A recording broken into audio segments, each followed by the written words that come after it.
25 सप्ताह की कार्य योजना के अंतर्गत आज आपके समक्ष कक्षा 1 की 16वें सप्ताह के पहले दिन की शिक्षण योजना प्रस्तुत है। इसमें हिंदी में प्रथम कालांश में हम मौखिक भाषा विकास पर कार्य करेंगे और आज हम बच्चों की सामाजिक भावनात्मक विकास से संबंधित गतिविधियां कराएंगे। तो सबसे पहली गतिविधि होगी हमारी 1, 2, 3 जिसका नाम होगा। इसमें आप बच्चों को निर्देश दें कि वह 1 से 5 तक अलग अलग संख्या बोलेंगे और हर संख्या के अलग अलग भाव हैं। जैसे 1 बोलने पर गुस्सा, 2 बोलने पर हंसना, 3 बोलने पर रोना, 4 बोलने पर मुंह पर उंगली रखना और 5 बोलने पर मुस्कुराना आदि। इस तरह से आप आगे भी नंबरों को अन्य भावों के साथ जोड़ सकते हैं। उसके बाद आप जो संख्या बोले उस पर बच्चों को उस संख्या के भाव का अभिनय करना होगा। इसमें सबसे पहले आप अभिनय करके दिखाएंगे और फिर बच्चों को बताएंगे कि किस तरह से आपको करना है। शुरुआत में संख्या धीरे धीरे बोलें और फिर जल्दी जल्दी बोलें। इसी खेल को एक और तरीके से खेला जा सकता है। इसमें आप जो हाव भाव करें बच्चे उसकी नकल करें।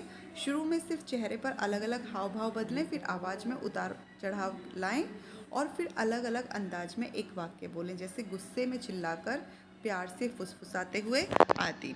आप यह सुनिश्चित करें कि सभी बच्चों को इस गतिविधि में कम से कम एक बार प्रतिभाग करने का अवसर अवश्य मिले।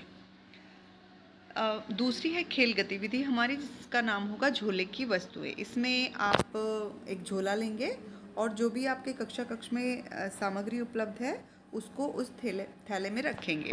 तो यहाँ पर आप कोई भी झोला, बैग या थैला लेंगे और उसमें अलग अलग वस्तुएं डालेंगे।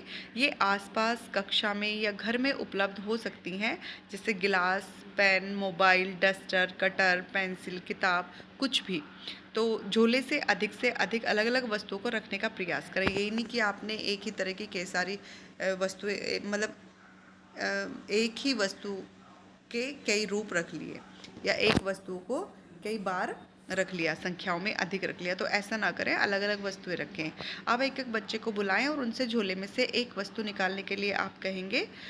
सबसे पहले बच्चे छोटे हैं, समझ नहीं पाते, तो आप स्वयं करके दिखाएंगे कि किस तरह से आपको करना है और फिर वह बच्चा उस वस्तु के बारे में 1 या 2 वाक्य बोलेगा और बोले गए वाक्य उस वस्तु के बारे में हों या उससे जुड़े हुए हों, उनके या किसी और के अनुभवों के बारे में हो सकते हैं, जैसे किताब पढ़ने के काम आती है आदि। इस तरह से आप गतिविधि से संबंधित 1-2 उदाहरण बच्चों को देकर बताएंगे और आप ध्यान रखें कि झूले में कोई भी ऐसी वस्तु ना हो जिससे बच्चों को नुकसान हो। तो इस तरह से आप बच्चों को गतिविधियां कराएंगे और फिर हम 10 से 15 मिनट बच्चों को लेखन कार्य कराएंगे। इसमें आप बच्चों को जोड़ियों में बांटकर गतिविधि से संबंधित ही कोई चित्र बनाकर उसमें रंग भरने और फिर बातचीत करने के लिए कहेंगे।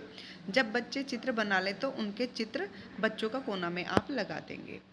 उसके बाद दूसरे कालांश में हम कार्यपुस्तिका पर कार्य करेंगे, जिसमें हम चयनित वर्ण, अ की पहचान, ब्लेंडिंग और शब्द पठन पर कार्य करेंगे। तो हमारा कार्यपुस्तिका का कार्यपत्रक 16 पर हम कार्य करेंगे आज। तो गतिविधि के चरणों में सबसे पहले हम 7 से 10 मिनट वर्ण पहचान, लेखन और ब्लेंडिंग पर कार्य करेंगे और शब्द पठन में 3 से 5 मिनट का हम समय लेंगे। इसमें हम अब तक जो भी हमने वर्ण या अक्षर सिखाए हैं उनसे बनने वाले सरल शब्दों को बोर्ड पर लिखेंगे और फिर उनको बच्चों को पढ़ने के लिए कहेंगे। कार्य पुस्तिका पर कार्य हम पाठ 16 में करेंगे। इसमें चारों गतिविधि के अंतर्गत हम कार्य करेंगे, जिसमें हम पहली गतिविधि में 3 मिनट, दूसरी गतिविधि में 5 से 7 मिनट और तीसरी गतिविधि में 3 से 5 मिनट का समय लेंगे। चौथी गतिविधि में 5 से 7 मिनट का समय लेंगे।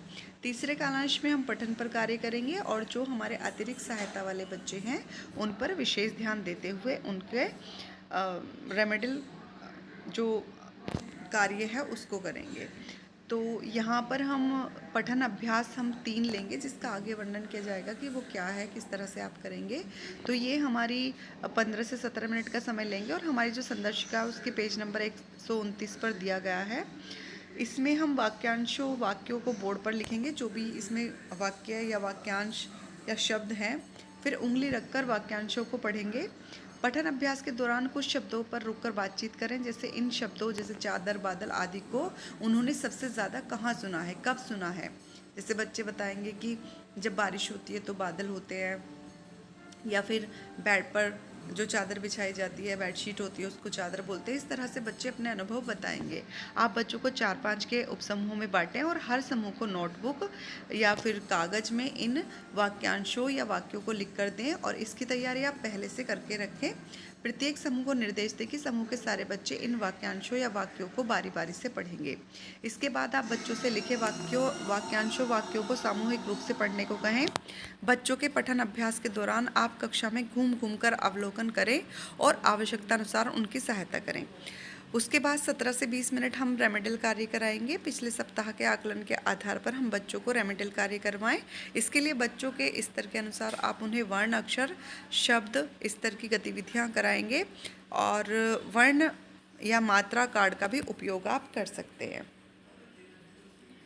उसके बाद पठन अभ्यास हमारा इस तरह से होगा। यहाँ पर वाक्यांश और वाक्य होंगे, जैसे कि बादल पर चील, बाबा का चरखा, दीपक की चपाती, सीमा का तबला, काले काले बाल, नाचती गाती नीता, समर की चादर, काला काला बादल, पीला पीला केला और समीर कार चलाता है और कार मामा की है। इस तरह से ये हमारे वाक्य होंगे।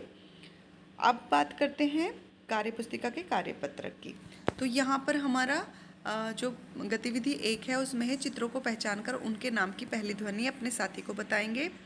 फिर लिखें। हम आज बच्चों को अ वर्ण की पहचान और लिखना उनको सिखाएंगे। तो सबसे पहले बच्चा देखेगा कि हमें एक नंबर पर क्या करना है, दूसरे नंबर पर पेंसिल किस तरह से चलानी है और तीसरे पर किस तरह से चलानी है, चौथा और पांचवा। 5 चरणों में हमको अ वर्ण लिखने का अभ्यास बच्चों को कराना है। फिर बिंदुओं के आधार पर बच्चे अ वर्ण को लिखेंगे और फिर स्वतंत्र रूप से बच्चे अ वर्ण को लिखने का अभ्यास करेंगे। तीसरी गतिविधि में हम मिलाकर लिखें और पढ़ें। यहाँ पर अलग अलग वर्ण या अक्षर लिखे गए हैं। पहले बच्चा उनको अलग अलग पढ़ेगा और फिर एक साथ मिलाकर उनको पढ़ेगा, जैसे कि अ, ब, अब, और फिर उनको लिखेंगे। इसी तरह से यहाँ पर कुछ शब्द दिए गए हैं, तो इन शब्दों को बच्चे पढ़ेंगे। जो भी यहाँ पर 10 शब्द दिए गए हैं, इन शब्दों को बच्चा पढ़कर सुनाएगा। और आप यहाँ पर ध्यान देंगे कि अगर बच्चा गलत पढ़ रहा है तो आप उसको सही करते हुए बताएंगे कि इस शब्द का उच्चारण इस तरह से होगा। तो इस तरह से हम अपने 16वें सप्ताह के पहले दिन की शिक्षण योजना को बच्चों को पूर्ण कराएंगे। आप ध्यान दें कि अगर कोई रिमेडियल बच्चे हैं तो उनको अन्य बच्चों के साथ लाने का प्रयास करें। धन्यवाद।